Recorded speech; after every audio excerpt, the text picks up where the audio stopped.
তো আমাদের এই সনাতন ধর্মটাকে সবাই একটা মানে সার্টিফিকেট দেয় কি হ্যাঁ এটা সবথেকে পুরনো এবং সবথেকে এনরিচড একটা ধর্ম।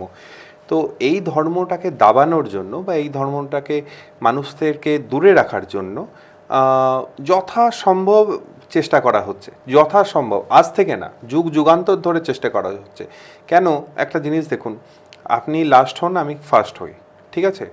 আপনি আপনার ডিফেন্সে আমাকে চাপার চেষ্টা করবেনই করবেন, কারণ আপনার চাই ফার্স্ট পজিশন। কম্পিটিশন তো সবসময়ই থাকে, আপনার চাই ফার্স্ট পজিশন, এটা খুব বেসিক ব্যাপার। তো সেই জন্যে এইটাকে চেপে দেওয়ার জন্য আমাদেরকে বেদ পড়াচ্ছে না। না হলে আমরা আজকে মানে আমি এখানে খুব একটা বড় কথা বলছি।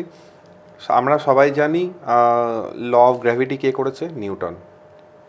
এটাই তো জানেন, স্কুলে তো এটাই পড়া নয়। তার কয়েক হাজার আগে এই ল অফ গ্র্যাভিটি আবিষ্কার হয়ে গেছিল, ঠিক আছে? সেটা কে করেছে?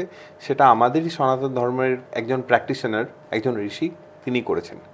এটা নিউটন কখনোই করেননি। উনি যেহেতু এটাকে খুব ভালোভাবে বড় করে লিখে যেতে পারেননি, ওনার শ্লোকের মধ্যেখানে খুব ছোট একটা শ্লোক উনি অ্যাড করেছিলেন।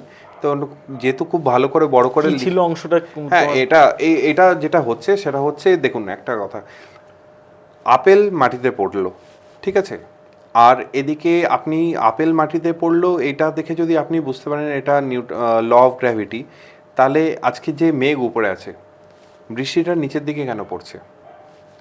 পাহাড়ের চূড়ায় বরফ আছে, বরফগুলো গলে গলে নিচের দিকে কেন আসছে?